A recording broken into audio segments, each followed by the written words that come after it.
RS Praveen Kumar గారు మరి మా ప్రభుత్వం మీద ఆయన ఇష్టానుసారంగా నిరాధారంగా ఏమీ లేకపోయినా పిల్లలని వాడుతూ కులం ముసుగులో మా ప్రభుత్వాన్ని బద్నాం చేసేటటువంటి వ్యాఖ్యలు మనందరం కూడా వింటా ఉన్నాం. కానీ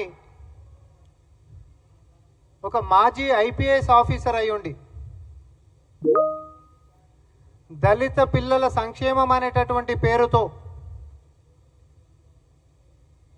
వాళ్ళ నోటికాడి బుక్కని ఇష్టానుసారంగా ఆయన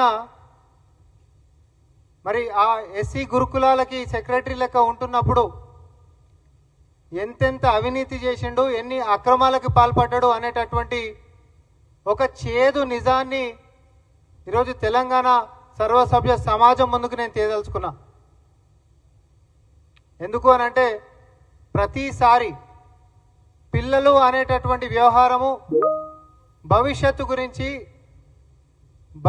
వాళ్ళ యొక్క భవిష్యత్తుని దృష్టిలో పెట్టుకొని విధానాలని అవలంబిస్తూ వారికి అత్యంత ప్రాధాన్యత ఇస్తూ ముందుకు పోతున్నటువంటి మా యొక్క ప్రభుత్వం పైన, గౌరవనీయులు ముఖ్యమంత్రి రేవంత్ రెడ్డి గారి పైన ఈరోజు అసమానతలు అనేటటువంటి ఒక అందమైన అబద్ధాన్ని బట్టగాల్చి మా మీద వేసేటటువంటి ప్రయత్నం ఆర్ఎస్ ప్రవీణ్ గారు ఏదైతే చేస్తూ ఉన్నారో వారి యొక్క అసలు రంగు కూడా చెప్పాల్సినటువంటి అవసరం మా మీద ఉంది. మేము ఇప్పుడు చెప్పాలి. ఎందుకంటే దళిత పిల్లల పేర్ల మీద వారికి రావాల్సినటువంటి సంక్షేమాలని, వారి నోటికాడి బుక్కని ఆయన అధికారంలో ఉన్నప్పుడు అంబేద్కర్ అని అంటే రాజ్యాంగాన్ని రచించినటువంటి ఆ పెద్ద మనిషి అడుగుజాడల్లో నడుస్తున్నా అని చెప్పినటువంటి ఈ పెద్ద మనిషి మరి ఆ రాజ్యాంగానికి ఏ రోజు కూడా కట్టుబడకుండా అన్ని రకాలుగా కూడా రాజ్యాంగాన్ని కొల్లబడుస్తూ చట్టాన్ని అతిక్రమిస్తూ ఆయన యొక్క అధికారాన్ని ప్రతి అంశంలో కూడా పిల్లలకి చెందాల్సినటువంటి విషయాలలో నిధులను ఎట్లా దారి మళ్లించారు, ఎట్లా కుట్రాకోణంగా పిల్లలకు సంబంధించినటువంటి నిధులు దోచుకున్నారు. దానికి ఉదాహరణగా మరి కోడింగ్ అనేటటువంటి దాంతో మొదలు పెడతాం. దుకాణం పెద్దగా ఉంది, ఒక 2-3 శాంపుల్కి చెప్తాం. ఎందుకంటే అన్నం అయ్యిందా లేదా అనేటటువంటివి 2 మెతుకులు ఒత్తు చూస్తే తెలిసిపోతుంది. సేమ్ అట్లనే ఈరోజు మేమేదో ఆయన అన్నాడు కాబట్టి మేము అంటున్నామని చెప్పి అందరు అనుకోగల కాదు.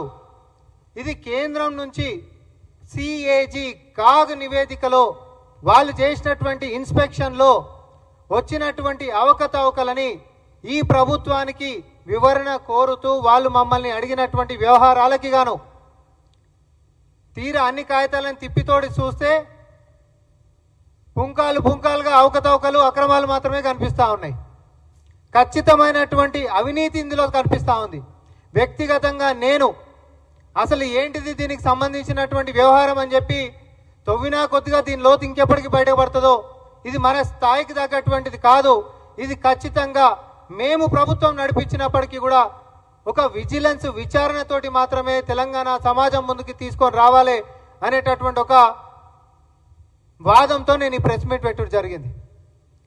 దీంట్లో ఏ అంశాలలో అయినాయి, ఉదాహరణకి కోడింగ్ అని చెప్పి ఆయన సెక్రటరీ లెక్క ఉన్నప్పుడు కోడింగ్ తీసుకొని వచ్చిండండి ఈ రాష్ట్రంలో.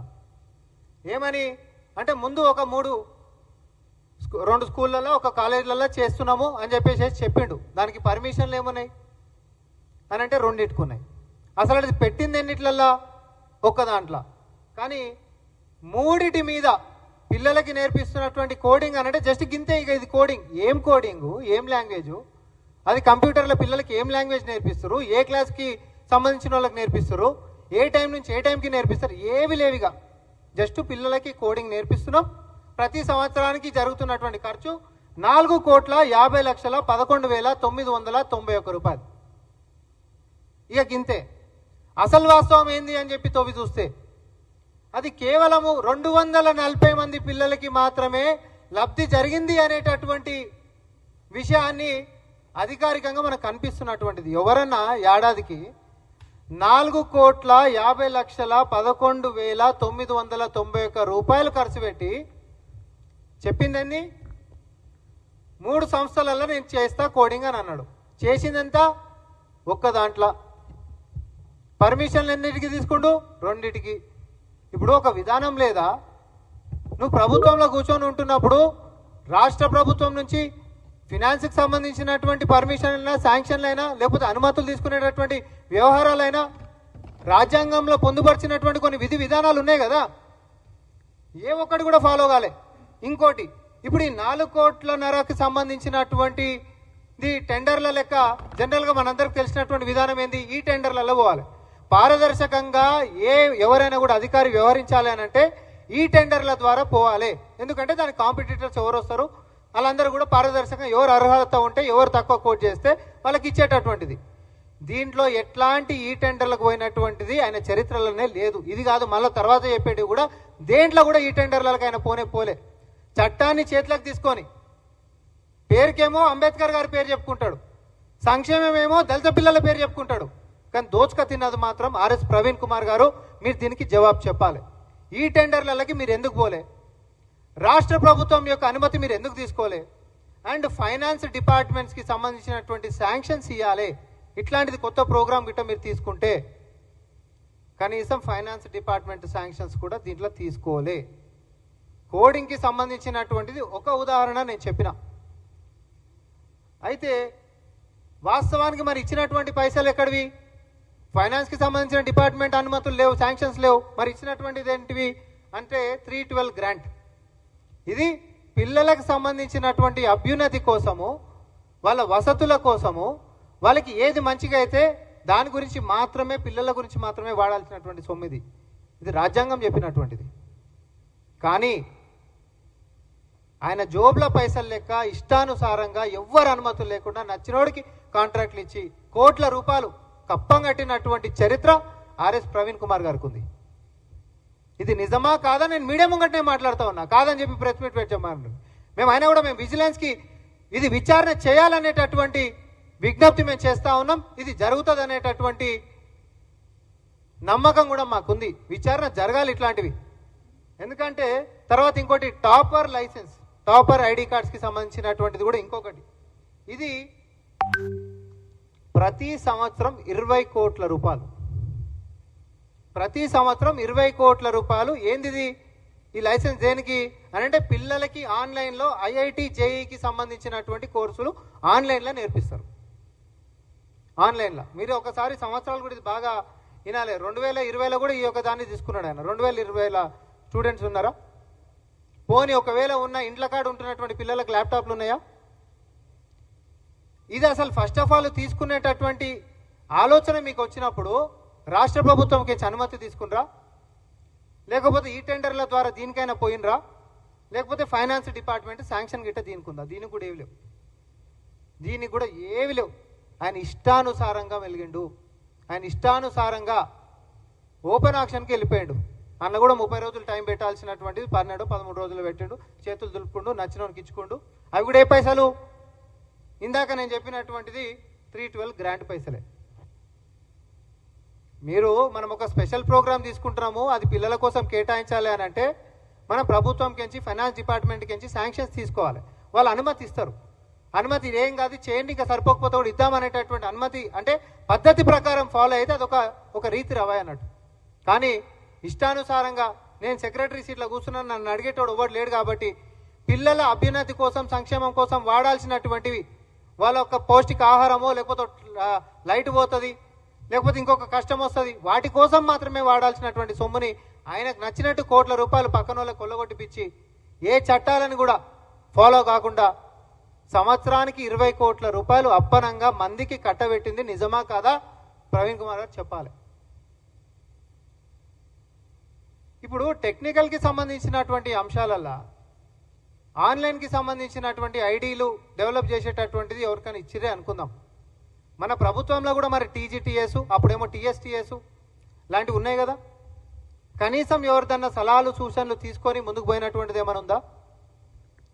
అసలు వీటికి డబ్బులు పెట్టాల్సినటువంటి అవసరమే లేనివి నేను ఇప్పటిదాకా చెప్పినవి మొత్తం కూడా. కోడింగ్కి ₹1 ఖర్చు కాకుండా, ₹1 ఖర్చు కాకుండా మనము ఈ సంవత్సరము 1,52,000 మంది పిల్లలకి కోడింగ్ నేర్పిస్తున్నాం. ప్రభుత్వం మీద ₹1 కూడా భారం లేదు. ఎందుకంటే బయటికి స్వచ్ఛంద సంస్థలు ఉంటాయి, పిల్లలకు నేర్పిస్తామని చెప్పి ముందుకు వచ్చేటటువంటివి. ఇవన్నీ ఆయనకు తెలియదు కాదు, ఆయన కూడా తెలుసు. ఇవన్నీ అవతలోనికి ఫ్రీగా వచ్చేటటువంటివి పిల్లలకు నేర్పిస్తే నాకేమొస్తుందని అనుకున్నట్టుండ్రు. పాపం పెద్ద మనిషి ఆయనకుంటున్నటువంటి తెలివితేటలన్నీ ఉంటున్నటువంటి పిల్లల నిధుల్ని ఎట్లా దారి మళ్లించాలనేటటువంటి కోణంలోనే ఈ యొక్క అంశాలు మొత్తం కూడా కనిపిస్తా ఉన్నాయి. ఇవన్నీ నేను నా నోటితో చదివేటివి కాగు వివరణ కోరినటువంటి అంశాలు ఇవన్నీ. కాగు మన రాష్ట్ర ప్రభుత్వాన్ని ఈ అంశాలలో ఈ డిస్క్రిపెన్సీ ఇర్రెగ్యులారిటీస్ కనిపిస్తూ ఉన్నాయి. దాని మీద మీకుంటున్నటువంటిది ఏంది, మీరు దానికి సంబంధించినటువంటిది ఏం చర్యలు తీసుకున్నారు? మరి ఇన్ని జరుగుతున్నప్పుడు రాజకీయంగా ఇవన్నీ భవిష్యత్తులో ముందుకొస్తాయి అనేటటువంటి అంశం మీద ఆయన జాగ్రత్త పడనీకే. సమ్మర్ క్యాంప్స్లలో కూడా పెద్ద స్కామ్. పిల్లలకు సంబంధించినటువంటి సమ్మర్ క్యాంప్స్లలో ఎవరన్నా స్వచ్ఛంద సంస్థలు వచ్చేసేసి మనం ఎట్లా అడుగుతా అట్లా చేస్తారు. ప్రపంచం నిండా స్వచ్ఛంద సంస్థలు, మరీ ముఖ్యంగా గురుకులాల్లో పిల్లలకి చేదోడుగా నిలబడడానికే చాలామంది సిద్ధంగా ఉన్నారు. కానీ ఇవన్నీ అవకాశాలని, అన్ని ఆప్షన్స్ని కూడా పక్కన పెట్టేసి ఉంటున్నటువంటి గల్లగురిలకించి పైసలన్నీ ఖర్చు పిల్లలకు కాకుండా బయటికి ఎట్లా తీసుకొని పోవాలనేటటువంటిది మాత్రమే ఆర్ఎస్ ప్రవీణ్ గారు నడిపించిండ్రు. మీరు ఇవన్నిటికీ జవాబులు చెప్పిన తర్వాత మా ప్రభుత్వం ఏం చేసింది అనేటటువంటి మీరు చెప్పకంటే ముందు అవి కూడా మేమే చెప్తాం. తెలంగాణ వచ్చిన తర్వాత ఈ 10 సంవత్సరాల్లో, ఈ 11 సంవత్సరాల్లో ఏ రోజు కూడా ఎన్రోల్మెంట్స్కి సంబంధించి 100కి 100% ఎస్సీ గురుకులాలలో నిండలేవు. పిల్లల ఎన్రోల్మెంట్ ఉంటుంది కదన్నా, పిల్లల ఎన్రోల్మెంట్ అనేటటువంటిది 100కి 100% నిండలేకుండే. కానీ ఈసారి చరిత్ర క్రియేట్ చేసినాం మనం. మా ప్రభుత్వం మీద నమ్మకం ఉంది కాబట్టి పోటీగా మేకంటే ముంగటనే మొత్తం నిండిపోయినాయి 100కి 100%. మేము మంచిగా చేయకపోతే, మా మీద గిట్ట నమ్మకం లేకపోతే ప్రజలు బ్రహ్మరథం పడాల్సినటువంటి అవసరం ఉండదు కదా. పిల్లల్ని భయపడాలి, ఏడుంది బాగుంది వీళ్ళు చేసేటటువంటి దుష్ప్రచారాలు. ఇంకొక ముఖ్యమైనటువంటి విషయం చెప్తా ఉన్నా, కామన్ డైట్ ప్లాన్ తీసుకొని వచ్చినాం. ఇప్పుడు ఒక వ్యక్తి వెనకాల చేసేటటువంటి కష్టం ఏంటిది అని అంటే బయటికి చెప్పుకోలేకపోవచ్చు. ఒక కరికులమే కాదు, నెల రోజుల పాటు పిల్లలు ఎట్లాంటి పౌష్టికాహారం తినాలి, ఏమేం తినాలి, వాళ్ళకి గతంలో అందనటువంటిది ఇప్పుడు అందిపించుకుంటూ వాళ్ళకి కేటాయించినటువంటి సొమ్ముని వాళ్ళకే ఖర్చు పెట్టుకుంటూ వాళ్ళ అభ్యున్నతి కోసం మర్చిపోయిన ఆర్ఎస్ ప్రవీణ్ కుమార్ గారు యూనిఫామ్స్ కాడ కూడా కకృతి పడ్డారండి. యూనిఫామ్స్, దుప్పట్లు, దేన్ని వదిలిపెట్టలే, బెడ్షీట్లు, ఫలానా దాన్ని వదిలిపెట్టినటువంటిది లేనే లేదు. పేరుకు మాత్రమే సంక్షేమం. ఇక అది ఈరోజు సమాజంలో ఒక పిల్లల సంక్షేమం అని చెప్పి ముసుగేసుకొని బయటికి వచ్చి అంబేద్కర్ గారి పేరు చెప్పినంత మాత్రాన ఆయన ఆశయాలని పాటించినట్టు కాదు. మీ అవినీతి భాగోతం అనేటటువంటిది కాగడుగుతున్నటువంటి ప్రశ్నలకి మీరు జవాబులు చెప్పండి. పోని సమాజం ముందుకొచ్చి మేము మా గౌరవనీయులు ముఖ్యమంత్రి గారు మరి పిల్లల మీద కేటాయిస్తున్నటువంటి ప్రతి రూపాయి ఇది ఖర్చు కిందికి చూడొద్దు, చాలా వేదికల మీద చెప్పిండు, ఖర్చు కిందికి చూడొద్దు, ఇది పెట్టుబడి కింద చూద్దాం. ఎందుకంటే రేపొద్దున మన పిల్లలు ప్రయోజకులు అయిపోయి ఒక ఐఏఎస్లో, ఐపీఎస్లో లేకపోతే ఇంకేదైనా కూడా ప్రయోజకులు అయిపోయినప్పుడు మళ్ళీ ఈ రాష్ట్రానికే పనికొచ్చేటటువంటి వాళ్ళు అవుతారు. అది రేపొద్దున మనకి ఆస్తుల లెక్క మళ్ళేటటువంటి దాని లెక్క రిటర్న్స్ లెక్క చూడాలి తప్ప ఈరోజు పిల్లలు ఏదో పిల్లల సంక్షేమానికి ఖర్చు పెడుతున్నాం అనేటటువంటి వ్యవహారంలో చూడొద్దు అనేటటువంటి ఉద్దేశంతో ఇప్పుడు విద్యాశాఖని ఆయన దగ్గర పెట్టుకున్నాడు.